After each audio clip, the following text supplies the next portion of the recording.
A chilly day leading way to hopefully an exciting night of basketball inside Conte Forum as the Stonehill Skyhawks in their first Division I season take on Boston College.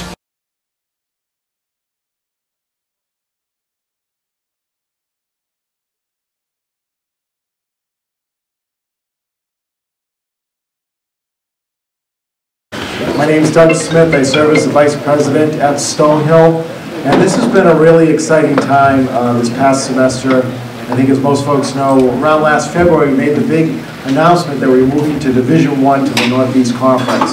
And tonight's an example of what that decision has done for Stonehill. We're able to be here tonight to play Boston College with our varsity men's basketball team.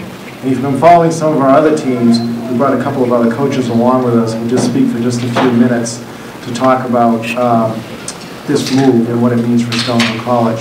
Just want to take a minute to say thanks for everybody for being here tonight. It has been an exciting time, certainly for Stonehill Athletics, that we've made this transition to Division I, and we really felt the support of the entire Stonehill community. Alums, I know we've got some men's basketball alums, folks from all different eras and backgrounds here. I know there'll be even a larger crowd in the arena cheering on Stonehill tonight. So it's really appreciated. It's created a lot of excitement for sure for our institution. But most importantly, it's about our student athletes. And we didn't give our student athletes a lot of time to prepare for this change. And despite that, I've been so appreciative and so impressed with how our student athletes have embraced this, tackled it head on, have been excited by the challenge, excited by the opportunity to compete at the highest level. And that has really come from our coaching staff, right? They've set the bar, they've led the charge to put our student athletes in a position to succeed. You know, it's been a really exciting time, especially of late at Stonehill. I've been very fortunate to be at Stonehill for 14 years now. This is my 7th year as the head coach. In a lot of ways, this was like taking a new job without having to move my family and moving up to Division I. So it was a really exciting season for us and all of our sports teams. And obviously, I think no greater thing to point to the fact that this was a great decision on behalf of the college and our student athletes than the fact that we're here today, right? The fact that we can play Boston College in basketball, and hopefully next time we do an event like this on BC's campus, it's for a football tailgate in a couple of years. So, I think it's just been a great positive energy amongst our students, amongst our athletes, and you're seeing something really build here. You know, the first days of this foundation, this Division I foundation that we're building, and it's really exciting to be a part of. And obviously every time we talk about this, it's about the transition and the process, the build of becoming a Division I program, and that is expedited by the support and the generosity of people like you coming back and just being present. So again, thank you all for being here. Hope to see you guys out in the fall at a couple of football games. And excited to watch Chris and the guys take on BC tonight. So thank you. Like Dean had mentioned, I'm just so grateful to be here. I mean, anytime I get to really put myself into the Stonehill community and get to know more people and understand what has created such a strong tradition and energy, because it's what I felt the first day that I stepped on campus. I'm a young head coach. I'm 32 years old, and I spent 4 years as an assistant at my alma mater. And the opportunity to build a program from scratch is really, really what drew me in. It's what had me reach out and see what this opportunity had to offer. But I can honestly tell all of you that it was the people. It was the people when I stepped on campus. It was from a small town in Canada, if you don't know, right across the lake from Rochester, New York. And I really felt like I was coming back home to that like small town community feel. And I felt that Stonehill had the foundation and the values and what I wanted to build a culture off of. And I felt like there was an amazing community that we could really, create an excitement around our program. You felt the passion around athletics. You felt the strong academics. When I started wearing the Stonehill shirt around Boston, because I live in the city, people stop me every day going into Starbucks, like, oh, Stonehill's a women's ice hockey program? Like, as much as I can say I always loved my time at BU, that felt a little different. It felt like there was like that strong community that wanted to be involved in athletics and felt like it was a big deal. And like Dean said, I took this job before we ever knew we were going D1, but as we went D1, it just made so much sense.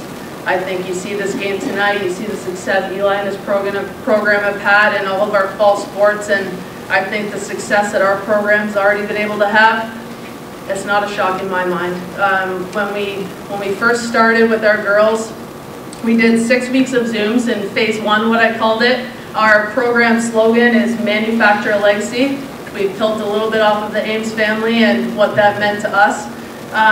But we talked about everything but hockey. And truly the focus was, how do we identify value in the Stonehill community? And how do we identify value in what each and every young woman was going to bring? And how do we build a legacy from that? And I can honestly tell you, in the first half of our season, it hasn't been perfect. There's no doubt, but it's been special. And I truly feel like our girls have put their best foot forward. We've been competitive in our league. We've beat out of conference programs. And we just finished a round of individual meetings where I finished the meeting saying, "You think we can do it?" And they genuinely said they thought so. And beyond that, I can't wait to continue to grow our program, to be a really big part of this community. It's been a lot of fun so far, and I'm just so grateful to be here. So thank you guys for everything you've built. They're all really sort of mobile power forwards, so Bickerstaff can dominate around to a good start. And this is turned over to the Skyhawks. Out front is Stone, and missed, but Sims has the rebound. Burnett.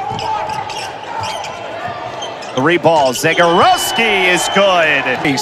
Bump Stonehill, you're going to have to start figuring out how to defend that a little better. Zachary, who is a 48% three-point shooter, cycle the offense. Still a 3-point lead for Boston College. There's Josh Beck, who's good. Right now, so we've talked about the 4 losses in a row, and this is the last 4 from behind the arc. And that is a much-needed sight for BC. Well answered by Shamir Johnson. Sims didn't realize he had the advantage on Langford for a moment, but then finds the lefty floater. Got switched onto a league bay, got by him, and then finds the cutter. Floater good from Mellons. How quick his ascension has been. Almost. Zagorowski, 3-ball, good. At time, clean look. 8 for Zagorowski. Sims is back in there. Sims got room. Andrew Sims. Back to a 9-point game. Burnett, best move in a while. Burnett sends it. Zagorowski. And the Skyhawks have cut it to a 4-point game. And Stonehill on 1 at the moment. Sims inside, back to 4. Started on the whole transition rule process. That's a manifesto you don't want to hear. Pass was ahead of McLaughlin. It's taken away. 5 baskets from the floor. Zachary nearly got a steal. It ended up opening up Sims for 3. What a shot. Sims late, no good, and Boston College survives. 63-56 the final, and the Eagles will take a 6-6 record into the heart of the ACC season in 8 days. Yeah, you know, we really did a good job competing, you know, in the second half, especially coming out of the game too to start it. And that's what, you know, we've talked with our group and we've been able to do here this fall. Is just compete and battle. And you know, here we are against an ACC team, you know, Boston College, obviously, with their program, their tradition, especially being here in Massachusetts in the Boston area. We know who they are, and the opportunity to come play against an ACC school and battled right to the finish, you know, and what we've said, as I mentioned, just that compete level, and proud of, you know, with how we finished this game, how we came out to start it, you know, to be in a couple possession game the whole way. And one last turnover that led to obviously a basket for them that put it to a 7-point, you know, loss. But 63-56 for us as a, you know, a first-year Division I school against an ACC opponent is pretty good. And I think there's a lot of bright things, you know, for our program and our school and our players to take from that and learn from. But we had there was a stretch, midway through the first half that the score was 14-14, and we didn't compete for a stretch. And I thought we got a little frustrated just with some misses offensively and ball not dropping or some just decision-making stuff right there. And they went on a 16-0 run to go up 32-16. And we won the last 5 or 6 minutes of the half to bring it back to single digits. But we battled, we won the second half 30-28 over that 20-minute stretch.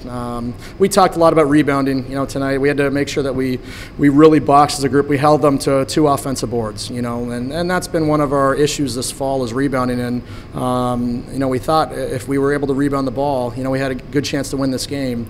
But they're, 17 turnovers. We were a little sloppy at times. If we had taken care of the ball, especially down the stretch, it was a 4-point game, 3-point game with a minute and a half, 2 minutes left, and I think we had 2 turnovers in that stretch right there. So the crazy thing and the exciting thing, those are all controllable elements for our team, and controllable things against a high major and ACC opponent. I think that puts us in a good spot, and hopefully, everyone sees our ability to play at a high level. We've been on the road all fall.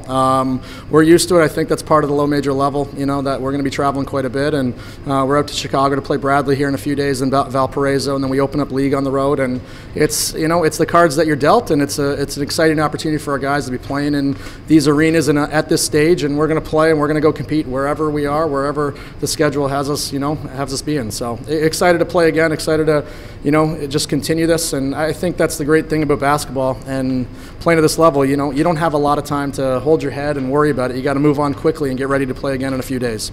Yeah, it was fantastic. You could hear, all of our alums there. It almost felt like the majority of fans were Stonehill fans, and just loud and excited. And we've got a great alumni base. We've got a great Stonehill family that supports us, supports our program, supports our schools and school, and they just love Stonehill.